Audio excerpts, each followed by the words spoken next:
Olá, Júlio. Menezes. Elas são mais tolerantes com a falta de beleza nos homens, se eles forem inteligentes ou criativos, ou já agora, Só para esses? sem pedir demasiado, Só inteligentes para e esses? criativos. Isso não é democrático. Não, eu acho que as mulheres, de uma maneira geral, são mais tolerantes com a falta de beleza nos homens. Claro, porque nós somos interessantes, não é bonitos. E as mulheres não. Não, é diferente. Explica. As mulheres são bonitas e com um bocadinho de sorte também são interessantes. Mas são sempre bonitas. Agora, todas. Todas, Meu, claro. meu pai dir-lhe-ia, nunca encontrei uma mulher que não tivesse algo de belo.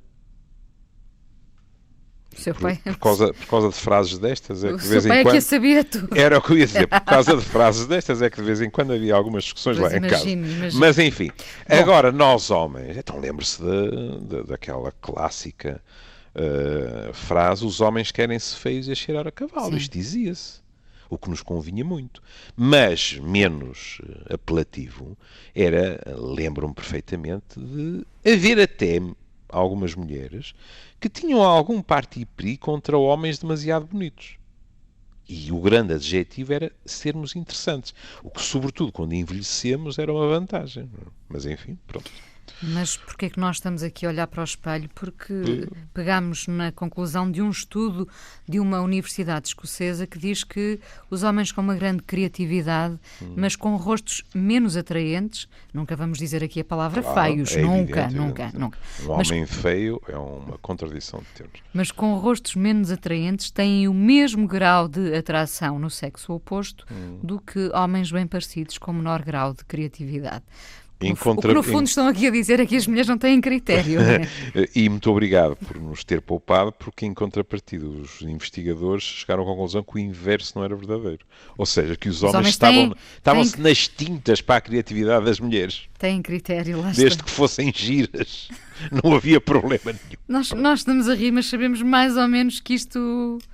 O que eu tem acho... o seu quê de verdade, não tem, é? Sem generalizar, mas lá está. para lhe falar com toda a franqueza, não creio que o exemplo seja o melhor. Quem é que elas vão buscar?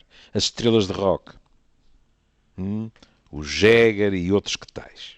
Bom, esta gente tem um valor icónico, digamos assim. Tem um poder simbólico que... Para lhe falar com toda a franqueza, eu tenho enormes dúvidas se há muito de criatividade metida no fascínio. Há muitos anos atrás havia estudos que falavam de uma diferença também, que também não me surpreende nada, na admiração que ambos os sexos tinham pelos ídolos do rock. E sabe qual era a diferença? Diga. As raparigas fantasiavam uma relação amorosa com eles. Os rapazes fantasiavam ir com elas para a cama.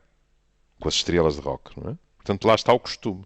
Os homens muito prosaicos, enquanto elas tinham uma narrativa para a questão. Ora bem, o que eu acho que, mais uma vez, é a terrível questão da biologia. Porque o que é que vêm dizer? Elas gostam dos criativos, portanto, os que compõem música. Imagine, isto nos Beatles significaria, levando um bocadinho ao exagero, que o Lennon e McCartney tinham as raparigas todas e o pobre do Ringo não conseguia arranjar sequer uma mulher entre os 7 e os 77. Conseguia quando os outros dois estavam ocupados. E ele criava o quê? Ele não era propriamente um grande compositor. Mas é que lá está a biologia. Porquê os criativos? Porque os criativos são muito melhores para a sobrevivência da espécie e para cuidar dos filhos delas. Que é uma lenga-lenga que eu já não posso ouvir. Mas, em contrapartida, sou um tipo paradoxal, não me canso de denunciar. Acha mesmo que, mesmo de uma forma inconsciente, as raparigas gritavam muito, se calhar ainda gritam, nos concertos pela dos criatividade Stones, deles, porque achavam que o Jagger seria um tipo com melhores genes para os filhos delas, etc. Por amor de Deus, não tem nada a ver. E, por exemplo, olha, o Jagger. Porquê é que não se perguntou a essas raparigas se elas os achavam bonitos ou se o achavam sensual? Não é a mesma coisa. Há tipos que dos velho rock, agora não sei, mas do velho rock, amigas minhas diziam que não eram nada bonitos, mas que achavam muito sensuais. E isso também contam. Temos que utilizar aqui uma expressão que já caiu em desuso, que é o sex appeal. O sex appeal. Uns têm, outros não, Uns não é? têm, outros não têm. Pronto, isso em geral não se aprende. Agora, há uma coisa que tem que ficar realmente clara.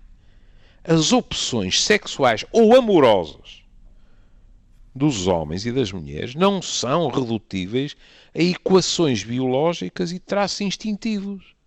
Porque se as coisas fossem assim, então uma mulher ou um homem que não quer ter filhos, então verdadeiramente estar a tentar perceber quais eram os gostos dela ou dele, não fazia sentido nenhum.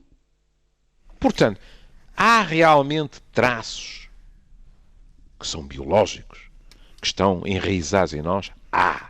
Mas depois a cultura cobriu tudo isso e tornou-nos animais muito mais complexos e por isso também muito mais fascinantes do que este tipo de investigação gosta de fazer acreditar. E vamos embora que isto de tempo está a ficar feio. Sim, nada interessante. Um beijinho. Beijinhos.